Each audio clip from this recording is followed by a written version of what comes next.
قاری محمد طیب قاسمی کے YouTube channel کو سبسکرائب کیجئے اور امن کے پیغام کو پھیلانے میں ہماری مدد کیجئے اور نیچے دیے گئے ہوئے بیل آئیکن کو کلک کریں تاکہ ہر آنے والی نئی ویڈیو آپ کو براہ راست۔ کبھی بیٹھ کر سوچیں، یہ آج البیک سعودیہ کی ایک بڑی فیمس چین ہے کھانے کی، آپ سب کو پتا ہوگا۔ اگر آپ کبھی سعودیہ جائیں، اللہ آپ کو لے جائے، اللہ آپ کی برکت سے ہم سب کو لے جائے، وہاں پر ریسٹورنٹ والے یا ہوٹل والے کہتے ہیں کہ حاجی اپنا بیگ رکھتا ہے تو بیگ رکھنے کے ساتھ ہی پوچھتا ہے کہ البیک کہاں ہے۔ بڑی مشہور ہے، آپ کو پتا ہوگا، مینا میں کہاں ان کی برانچز ہیں۔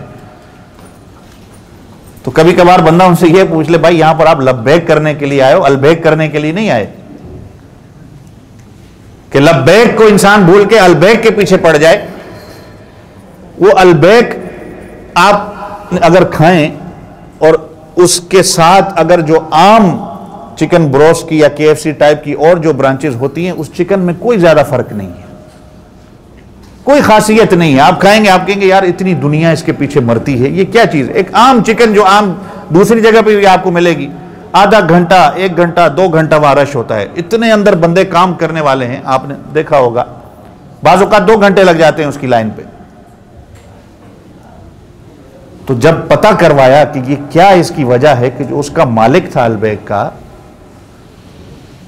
اس نے جب اس کو بنایا، اس نے اللہ رب العزت کے ساتھ یہ عہد کیا تھا کہ اللہ 1 ڈبہ یہ جب میں بیچوں گا نا، اگر یہ اس وقت شروع میں جب بنا تھا یہ 5 ریال کا ہوا کرتا تھا، اب تو خیر زیادہ قیمت ہو گئی اس کی، کہ اگر اللہ یہ 5 ریال کا میں ڈبہ دیتا ہوں، اس میں سے 1 ریال میں تیرے نام پہ دوں گا، 4 ریال میرے ہوں گے، میرے اہل و عیال پہ ہوں گے، 1 ریال اللہ تیرے نام پہ ہوگا۔ یہ اللہ کے ساتھ اس نے عہد کر لیا، چاہے جیسا بھی ہو۔ اور آج اس کی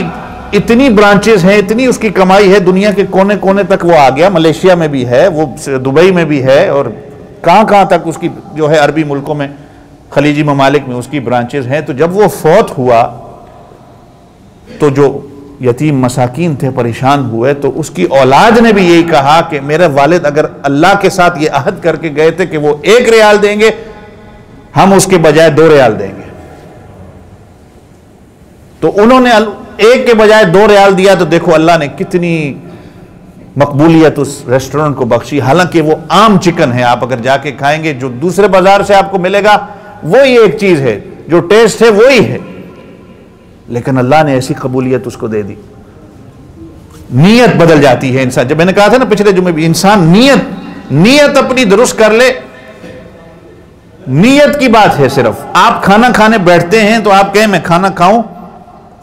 یہ تو کھانا ہر بندے نے کھانا ہے، لیکن کھاتے وقت آپ بسم اللہ پڑھتے ہیں، آپ حضور پاک صلی اللہ علیہ وسلم کی سنت کو سامنے رکھتے ہیں، تو وہ کھانا بھی عبادت بن جاتا ہے۔ سونا سب بندے نے ہے، ٹوائلٹ ہر بندہ جاتا ہے، لیکن وہ ٹوائلٹ جاتے وقت اور سوتے وقت اللہ کے رسول کی سنتوں کو سامنے رکھیں گے، وہ سونا اور ٹوائلٹ جانا بھی آپ کے لیے عبادت بن جائے گا۔ یہ اور کئی بندہ دکھا سکتا ہے کہیں ایسی چیزیں ہماری شریعت نے جو رکھی ہیں؟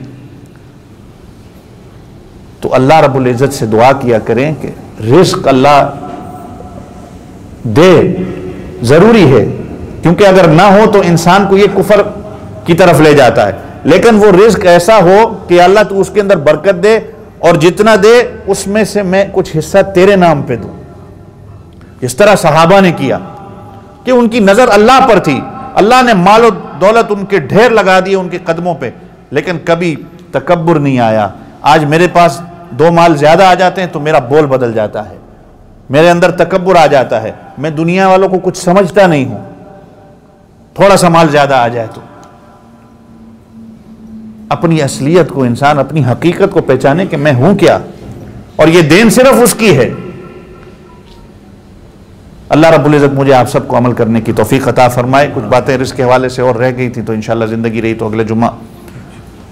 اور آگے آپ حضرات کے سامنے ذکر کر دیں گے۔ اللہ سے دعا کیا کریں کہ اللہ تعالیٰ سارے بیماروں کو شفاء کاملہ عاجلہ مکمل عطا فرمائے، جتنے بھی بیمار ہیں۔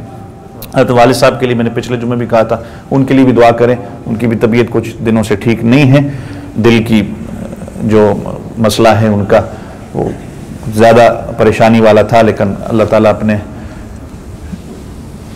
کرم سے رحمت سے اس کو آسانی میں تبدیل کر دے، اور گھروں میں ہسپتالوں میں جتنے ساتھی بیمار ہیں اللہ تعالیٰ تمام کو شفاء کاملہ عاجلہ مکمل عطا فرمائے۔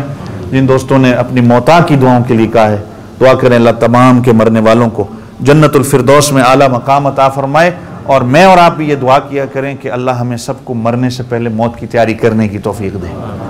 یہ بھی حضور پاک صلی اللہ علیہ وسلم ایک حدیث جو یہ میں نے پڑھی کہ عقل مند وہ جو نہ کسی کو دھوکہ دے نہ دھوکہ کسی سے کھائے، وہ مومن عقل مند ہے۔ اور نبی علیہ الصلوۃ والسلام نے یہ فرمایا کہ عقل مند وہ کہ جو اپنی زندگی میں اپنی مرنے کی تیاری کر لے، کیونکہ آخرت ہی اس کے لیے سب کچھ ہے، اصل زندگی اس کی وہی ہے، یہ عارضی ہے اس کے لیے، یہ صرف ایک جگہ سے، جس طرح میں نے مثال دی تھی کشتی کی، کہ جب تک وہ چلتی ہے جب تک پانی کے اوپر ہے، پانی اس کے اندر آتا ہے تو وہ خود ڈوبتی ہے، ہر بندے کو بھی پانی میں ڈبا دیتی ہے۔ مال، یہ ساری چیزیں دنیا کا ایک واسطہ ہے، اس کے ساتھ تعلق انسان نہ بنائے۔ تعلق جب انسان کا اس کے ساتھ حد سے زیادہ گزر جاتا ہے تو مال پھر وبال بن جاتا ہے، پھر اللہ اور اس کے رسول کے احکامات سے انسان دور ہو جاتا ہے۔ اللہ تعالی ہمیں سب کو اپنے حکموں کے مطابق زندگی گزارنے کی توفیق عطا فرمائے۔ وآخر دعوانا ان الحمد للہ رب العالمین۔